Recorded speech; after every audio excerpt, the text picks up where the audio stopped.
The arrival of the NIGMA Empire. The first sign of invasion wasn't a massive fleet appearing on radar. It wasn't a declaration of war.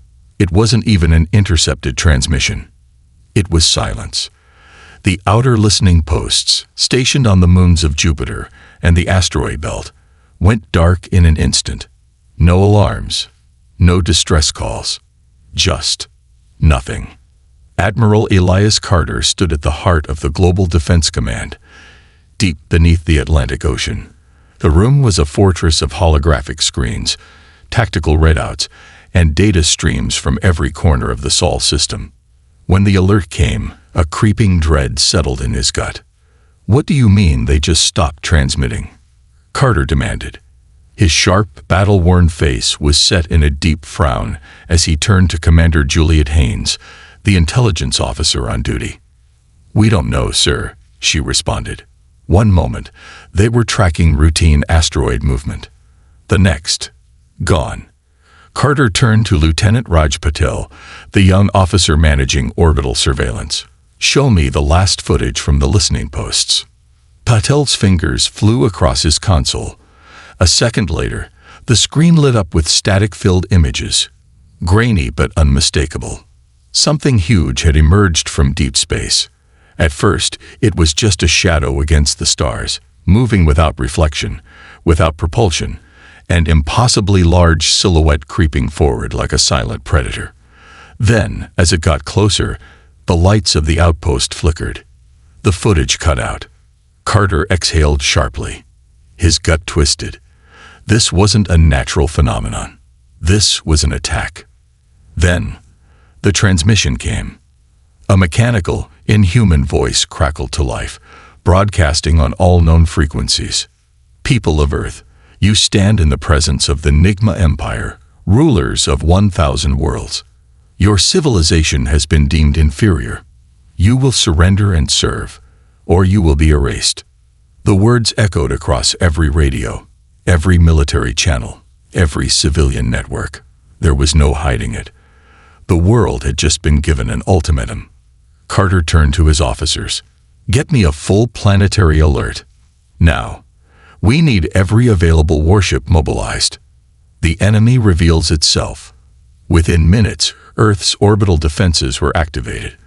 Fleets across the solar system, military ships stationed on Mars, Europa, and Titan, moved into high alert. Then they arrived. The NIGMA Empire's warship descended from the darkness like a leviathan from the abyss. It was unlike anything humanity had ever seen. Monolithic, colossal, over 50 kilometers in length, its smooth black hull pulsed with violet energy veins, shifting as though it was alive. Carter's stomach sank as he took in the ship's impossible scale. He had seen Earth's most advanced warships, mighty battlecruisers that could level continents. But this wasn't a warship. This was an executioner. A deep silence filled the command center as the crew stared at the floating nightmare above Earth. Then, without warning, the sky turned purple. From the underside of the NIGMA warship, a thin, glowing beam descended toward the planet. It wasn't a weapon. It wasn't an energy blast. It was a message. A single, jet-black cube the size of a building materialized above New Geneva, Earth's diplomatic capital. It hovered in the sky for exactly 60 seconds, then slowly descended to the city center, embedding itself in the ground like an immovable object. The world watched in silence. Then, the cube opened. From the darkness within, a figure emerged. First contact. The NIGMA ambassador stepped forward, towering over the humans like a nightmare made flesh. It was tall, at least 10 feet, its elongated body wrapped in sleek, metallic plating that pulsed with faint, unreadable symbols. Its face had no eyes, no mouth, only a shifting pattern of violet light that pulsed in strange rhythms. The air around it warped, as if reality itself was bending to accommodate its existence. When it spoke, it didn't use sound. It spoke directly into their minds. "You are an anomaly in the Great Order." The voice whispered into the skulls of every human within a 5-mile radius. "You were not meant to progress this far. You were not meant to reach the stars. Yet you persist. We offer you a choice. Submit to the NIGMA Empire and serve, or resist and be erased. The message was cold, absolute. The world held its breath. Earth's answer. In Global Defense Command, Carter's jaw tightened.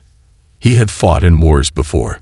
He had seen what happened to civilizations that hesitated in the face of conquest. Earth had one chance to respond. One chance to prove they weren't just another species to be crushed. Carter tapped into the secure military line, connecting him to the President of the United Earth Federation, the UN Security Council, and the top military commanders across the system. He spoke only 4 words. Send the black file. A single encrypted message was transmitted to the NIGMA cube. For several moments, nothing happened. Then, the NIGMA ambassador froze. The lights on its body flickered violently, as if processing something beyond its understanding. Because the message wasn't a surrender. It was a warning. The warning that changed everything. The NIGMA Empire thought they were dealing with primitives, a species barely beyond its infancy in the galactic scale. What they didn't know was that humanity had been preparing for something like this for decades. Hidden beneath the oceans of Earth, buried deep within the ice of Europa, stationed in classified installations beyond Pluto, were weapons and technologies beyond anything the galaxy had ever seen. The NIGMA Empire had miscalculated. They had revealed themselves too soon. And now they were about to learn why every alien race that had ever considered invading Earth had quietly turned around and left. Because humanity was different. Humanity wasn't just another empire to be conquered. Humanity was a species that survived. Every war, every extinction event, every disaster. We survived. And if the NIGMA Empire thought they could erase us, they were about to learn a lesson written in fire and blood across our history. Carter turned to his officers. Begin defensive maneuvers. Deploy all hidden assets. He faced the screen, watching the colossal NIGMA warship looming above them. They think we're weak. They think we're afraid. A slow, cold smile touched his lips. Let's show them why that's the last mistake they'll ever make. Humanity's last warning. A silent war begins. The world stood frozen in fear as the NIGMA Empire's warship loomed above Earth. The monolithic vessel cast a shadow across the planet, its sheer presence a silent declaration of dominion. But beneath the fear, beneath the weight of a seemingly inevitable submission, there was something else brewing in the heart of humanity. Defiance.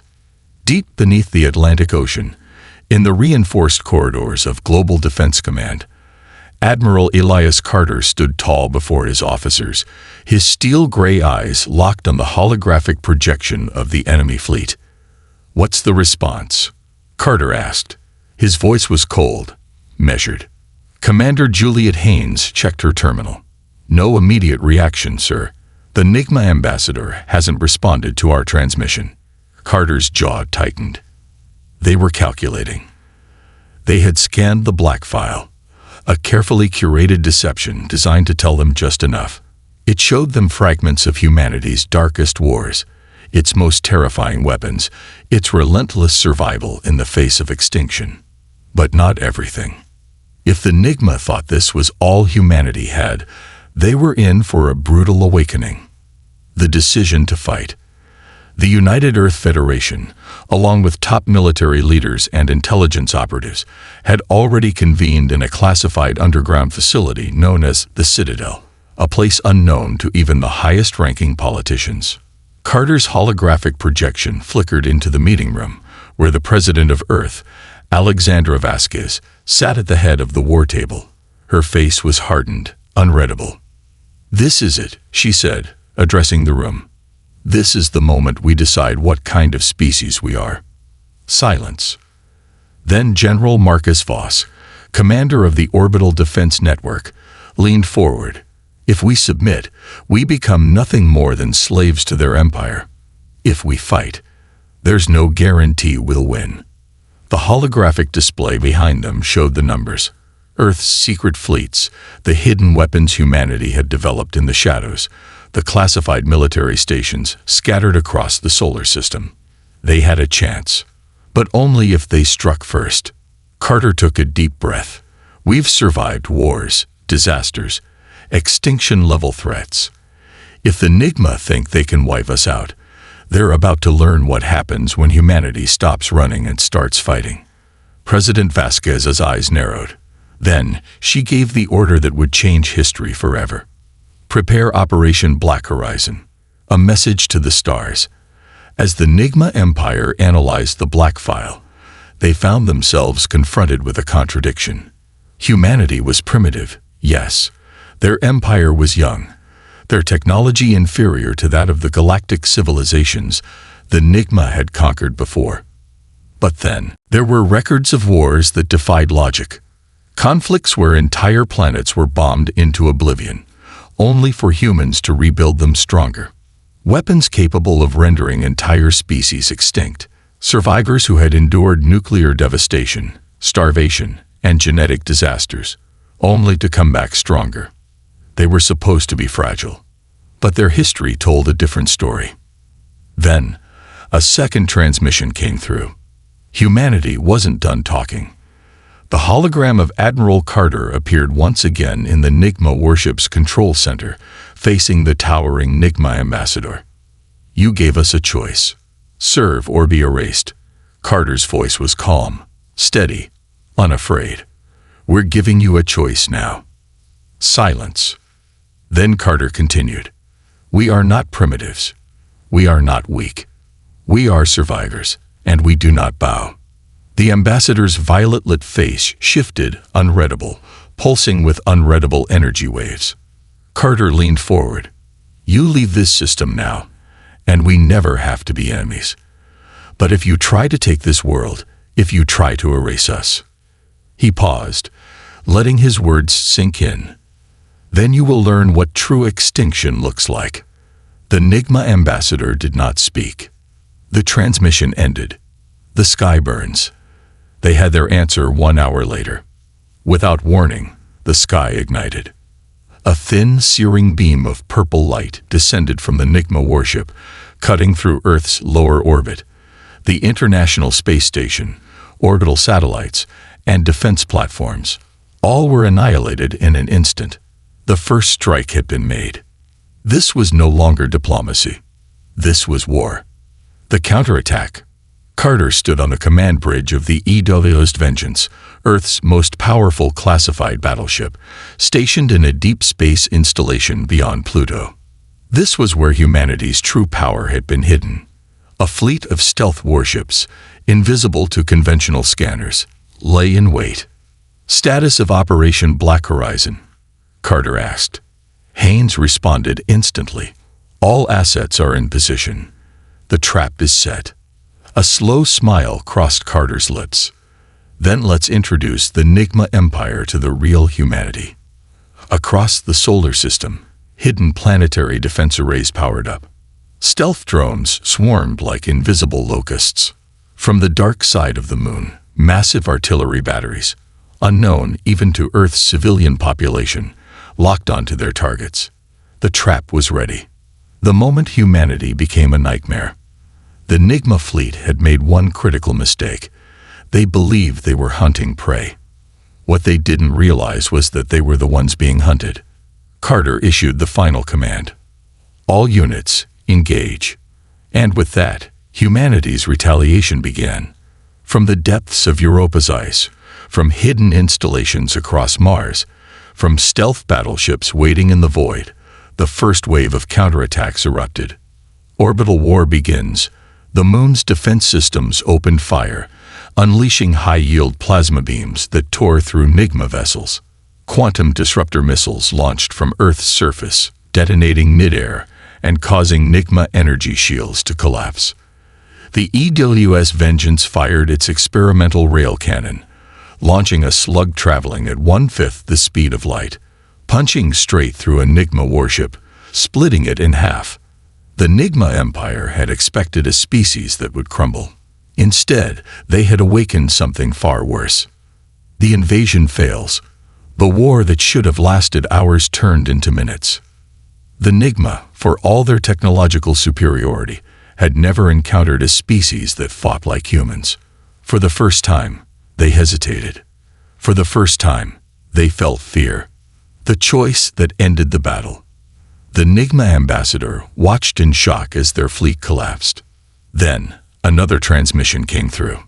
Carter's face filled the screen. His voice was cold. "We warned you." A long silence. Then, the NIGMA fleet turned. They were retreating. Carter watched as they disappeared into the void. And just like that, the war was over before it truly began. But humanity knew better. This was only the beginning. The war that should never have been. The aftermath of victory. The NIGMA fleet had retreated, not out of strategy, but out of fear. The moment the humans fought back, the aliens hesitated. They had never seen a species respond to war with such terrifying efficiency. Humanity's hidden weapons, advanced AI-driven warships, and unpredictable tactics had thrown the NIGMA's calculations into chaos. For the first time in thousands of years, an empire that had conquered 1,000 worlds had met a species it could not dominate. But victory had its cost. Admiral Elias Carter stood on the command deck of the EWS Vengeance, watching the aftermath unfold across the solar system. Earth was still burning. The orbital platforms were shattered, and debris from destroyed space stations rained down into the atmosphere. "Casualty report?" he asked, his voice quiet but firm. Commander Juliet Haynes hesitated before responding. 75,000 confirmed dead. Silence. That number could have been in the billions had Earth not been prepared, but still, it wasn't nothing. Every life lost was a reminder that this war should never have happened. And it wasn't over yet. Carter turned toward the holographic war map, which displayed the NIGMA fleet's retreat vector. They weren't fleeing into deep space. They were going back to their empire. And that meant only one thing. "They'll be back," he muttered. "But this time, they won't come alone." The Council of War. Within 6 hours, the most powerful figures in humanity gathered for a classified meeting at the Citadel, Earth's underground military headquarters. President Alexandra Vasquez sat at the head of the war table, her expression unreadable. Around her, admirals, generals, intelligence officers, and scientific minds debated Earth's next move. Carter stood near the center of the room. He wasn't a politician. He wasn't interested in endless debates about diplomacy and ethics. His concern was simple. How does humanity survive what's coming? General Marcus Voss, head of Earth's orbital defense forces, leaned forward. "We've sent them running once. I say we take the fight to them before they regroup. Hit them first." Several others nodded in agreement. But Dr. Evelyn Cade, Earth's top xenolinguist, shook her head. "We need to understand them first. Their reaction to our response. It wasn't just fear. It was confusion. They don't understand us." Carter narrowed his eyes. "And what do you suggest? We try to talk. They already gave us their answer. Surrender or die." "Maybe they didn't think we could fight back," Cade countered. "Maybe they assumed we were another weak species, like the ones they've conquered before. If we push them into a corner now, we force them to escalate." Vasquez exhaled. "Either way, we need to prepare for the worst. We need to assume that the NIGMA will be back, with their full armada." Silence filled the room. Then Carter spoke. "We have two choices. We wait for them to come to us, or we go to them." A hush fell over the war room. No one had ever considered the possibility. Invading a galactic empire. It was suicide. But then again, so was waiting. The plan for war. The debate lasted 2 hours, but in the end, the decision was made. Humanity would not wait. They would strike first. Operation Revenant is now in effect, Vasquez declared. The plan was simple, but also insane. 1. A stealth fleet would infiltrate NIGMA territory. They would use experimental quantum cloaking technology that allowed human ships to exist outside normal spacetime, rendering them invisible. 2. They would locate the NIGMA Central Command. Humanity needed to understand its enemy, how they fought, how they communicated, and most importantly, how to end this war before it consumed everything. 3. And if diplomacy failed, humanity would unleash its deadliest weapon. A secret project known only as the Hellfire Protocol, a weapon so devastating that it had never been tested, a device that could collapse an entire star system in seconds. This was no longer just a war for survival. This was a war to ensure the NIGMA Empire never threatened humanity again. The Ghost Fleet deploys.